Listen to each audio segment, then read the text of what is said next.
अरे कार्रवाई का डर उस लोगों को होता है जो कायर होते हैं, जो बुज़दिल होते हैं। हमें किस बात से डराएंगी? हमें किस बात से डराएंगे लोग? डरावा ना मुसलमान। अगर डरावा होता ना तो जुन्नैद भाई फ्रंट पे आके खाना ना खिलाते।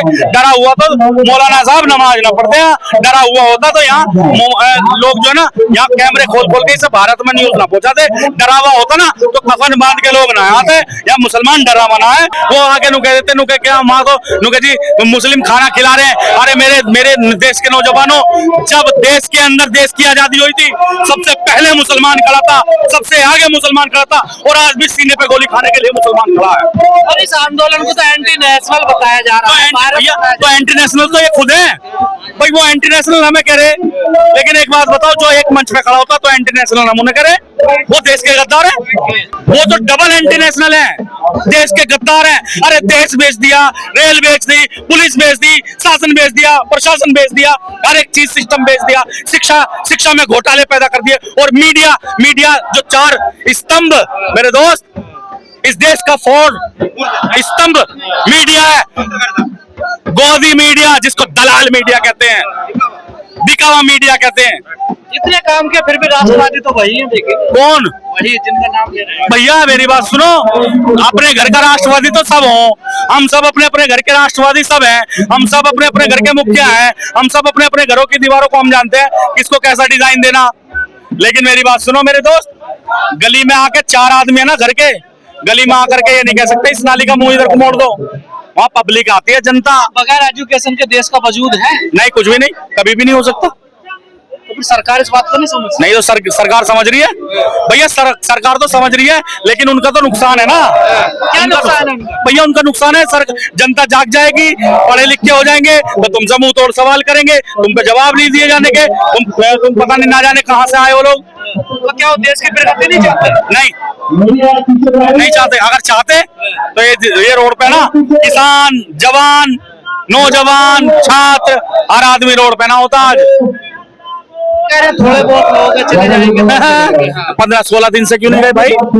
हम तो 10 साल से लड़ाई लड़ रहे हैं, हम क्यों नहीं गए भाई? तो बड़ी मजबूत सरकार है। ये थोड़े बहुत है, 5000 आदमी खड़े हैं इस टाइम। कहते बड़ी मजबूत सरकार है, सुनती नहीं है। कौन सी? बीजेपी। भैया मजदूर सरकार है, मजबूत सरकार।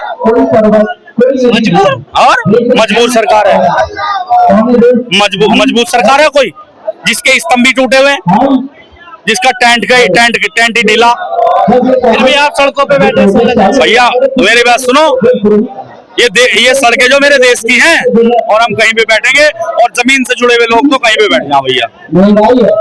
इनको बिठाना है हालांकि बीच में।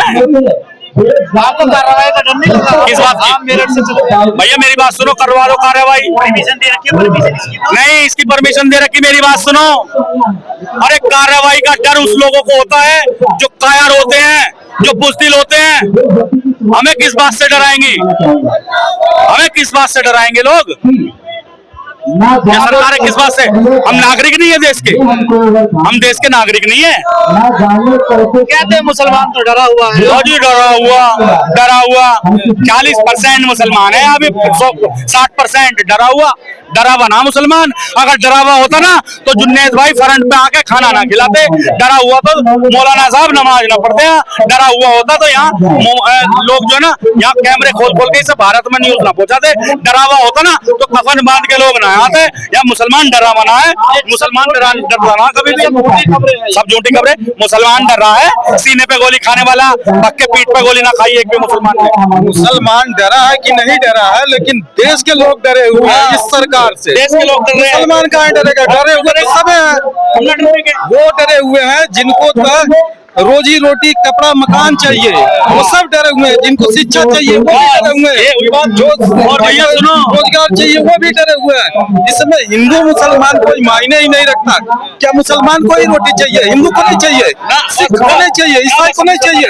मुसलमान को ही अपने बेटे को पढ़ाना है, आपको नहीं पढ़ाना बहुत है। और ऐसा भी नहीं है कि सरकार सुन नहीं रही है। सरकार सुन रही है, उनका सुन रही है। जिनका जानते हो किनका? जिन्होंने सरकार बनाने के लिए, बीजेपी को सरकार बनाने के लिए 30,000 करोड़ रुपए चुनाव में खर्च किया था, उनका सरकार सुन रही है। हाँ, उनका सुन रही। जानते तो सारे। मुसलमान न डरने का भैया, अगर धर्मेंद्र प्रधान, जब हम लोग इस्तीफा मांग रहे हैं इतने छात्र बैठ के, उनको आना चाहिए मंच पे आके कहना चाहिए भाई मैं तो, मेरी तानाशाही है, मैं ऐसे ही करूंगा। छात्र कहाँ मान रहे हैं? आपको तो दहशतगर्दों की बी टीम बता रहे हैं ना। तो सुनो मेरी बात, इनसे बड़ी दहशतगर्दों की टीम है नहीं कोई, और अगर इन्हीं की बी टीम इनमें है तो आप ये देखिए कि इन लोगों ने इतना भ्रष्टाचार फैला रखा है देश के अंदर, इतना भ्रष्टाचार फैला रखा है कि शिक्षा को बिल्कुल जड़ से खत्म करना चाहते हैं। पता है क्यों? हम जैसे आदमी फिर आके रोड पर आके के मंच पे आकर के इनसे सवाल करेगा कि भाई शिक्षा का क्या हुआ, समाज का क्या हुआ, देश के हित में मुद्दों का क्या हुआ, देश के हित में क्या, इसीलिए ये लोग डर रहे हैं। मोदी जी ने तो अभी जो शिक्षा मंत्री, उनका जन्मदिन था 6-7 दिन पहले, बड़ी बधाई दी है, बड़ी तारीफ करी है शिक्षा मंत्री की कि शिक्षा का स्तर बहुत अच्छा हो रहा है। तो उनकी नजरों में, अनपढ़ लोगों की नजरों में तो शिक्षा का स्तर बहुत बढ़िया चल रहा है। तो एक बात बताओ, मान लो हमारे घर के या कोई परिवार के लोग जो पढ़े लिखे नहीं, तो वो आज भी है ना ग्रेजुएशन को मतलब है 14वीं और 16वीं पढ़े हुए, तो उन्हें तो पता 14वीं और 16वीं पढ़ रहे। तो इसी तरह से भैया जब उनको दिखाई नहीं दे रहा, ये अंधे गूंगे बहरी सरकार हो चुकी है, तो जब उनको दिखाई नहीं दे रहा तो उन्हें तो ये लगेगा कि नीट पेपर लीक उनको दिखाई नहीं दे रहा, इतने बच्चे रोड पर आ रहे हैं इनको दिखाई नहीं दे रहा, 21 बच्चे इसमें मतलब 21 बच्चों ने सुसाइड करी है उनको दिखाई नहीं दे रहा, ये मर्डर है खुला, इन लोगों ने मर्डर किया उन बच्चों का। और आने वाले टाइम में याद रखना कि अगर धर्मेंद्र प्रधान इस्तीफा नहीं देता, तो आने वाले टाइम में अगर हम लोग यहाँ बैठे हैं तो आने वाले टाइम में कई ऐसी चीजें हैं जो देश की जो सरकार है सत्ता हिलाने का काम करेगी। कई लोग कह रहे हैं कि क्या इस्तीफे से बात बन सकती है धर्मेंद्र प्रधान? देखिए बिल्कुल बन सकती है इस्तीफे से बात। जब कोई गलत आदमी सीट पर बैठ जाए, दूसरे का कैसे आप ये कर सकते हो कि वो दूसरा गलत है, उसका बैठने के बाद पता लगेगा।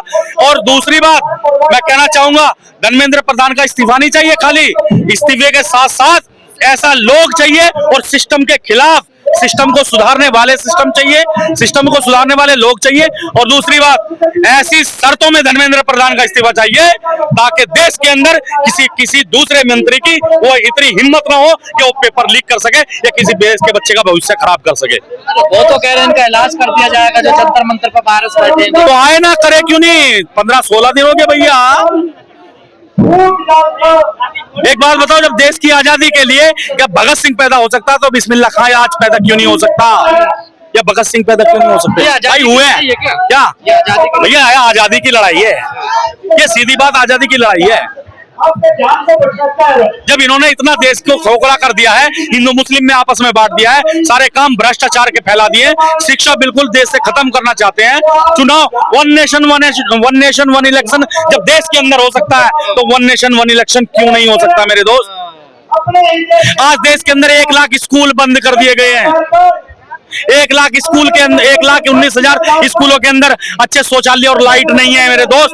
7,000 स्कूलों के अंदर नया नामांकन पैदा नहीं हुआ, कोई नया नामांकन नहीं हुआ। आप जनता समझ रही है चीजें? जनता समझ रही है धीरे धीरे सारी चीजें समझ रही है। तो फिर जीत कैसे जाते हैं भैया एक बात बताओ, जिस टाइम इनका वोटिंग का इलेक्शन हुआ था, सरकार आई थी, उस टाइम बहुत बड़े बड़े वादे करे थे, कोई आदमी झूठ बोल करके दिल जीत रहा है, लेकिन आज पता लग गया, आज मेरे से कम और जो भाजपा के कार्यकर्ता जो छोड़ कर जा रहे हैं उनसे सुनो, और प्लस सिर्फ ये सामने कैमरे पे कुछ और बोल देते हैं। जैसे आप देश में हिंदू मुस्लिम धर्म जाति की बात हो रही है, इससे बाहर निकलेगा देश लगता है? भैया यहाँ तो निकल गए हम,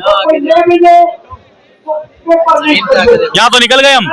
लेकिन एक बात और बताऊं, गरीब उस तबके से पूछो, जमीन पर आके पूछो कि हिंदू मुस्लिम है क्या, जो रोजमर्रा का डेली का आना जाना कर रहा है, खाना पीना कर रहा है, सारी चीजें कर रहा है, स्कूलों के अंदर बच्चे पढ़ रहे हैं, ठीक है ना, उनसे आकर के पूछो।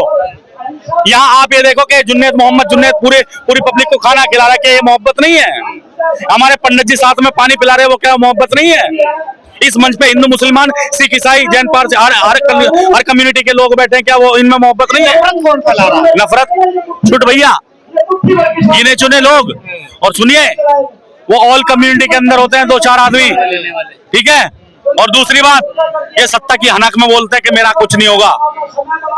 हसन साहब, आप बड़े जागरूक आदमी लग रहे हैं। जब ये आंदोलन की भाई 10 साल से, सन 2017 से लड़ रहा हूँ मैं शिक्षा के खिलाफ। की कॉल दी गई कि 20 तारीख को जंतर मंतर पर सीजेपी अपना प्रोटेस्ट करेगी। कई मौलानाओं ने अपने फतवे जारी करे कि इसमें मुस्लिम युवा शामिल ना हो, वो क्या वजह थी? रीजन है सबसे पहले मेरे जो हिंदू भाई हैं, जिसने ये प्रोटेस्ट की नींव रखी, उनको चलने दो आगे, उनके साथ साथ में हम पीछे हैं। दूसरी बात, नहीं तो ये लोग क्या करते, ये इसको मुस्लिम बना, मुस्लिम देके, और अभी तक तुम्हारे जो है ना ये आंदोलन में कई तरह से ना जाने कितनी इतनी टिप्पणियां कर देते और ये पैदा करके यहाँ भ्रष्टाचार फैला देते हैं यहाँ भी। इसलिए मतलब इसे अभी हिंदू मुस्लिम बना देते और तो भैया बना नहीं रखा क्या, और क्या सा हिंदू मुस्लिम चाहिए। मैं करार हुसैन, मेरठ से 28 घंटे हाउस अरेस्ट रहने वाला मैं करार हुसैन, आप मेरठ से मेरी दिल्ली जंतर मंतर तक की पैदल पद यात्रा थी 25 तारीख की। इसमें मेरठ के प्रशासन से लेकर और दिल्ली के प्रशासन तक एक आदमी के पीछे लगा दिया। क्या इतनी सरकार डरी हुई है? कहाँ डरी हुई है? डरी हुई है सरकार डरी हुई है। आए ना बीच में मंच पे, आए बीच में मंच पे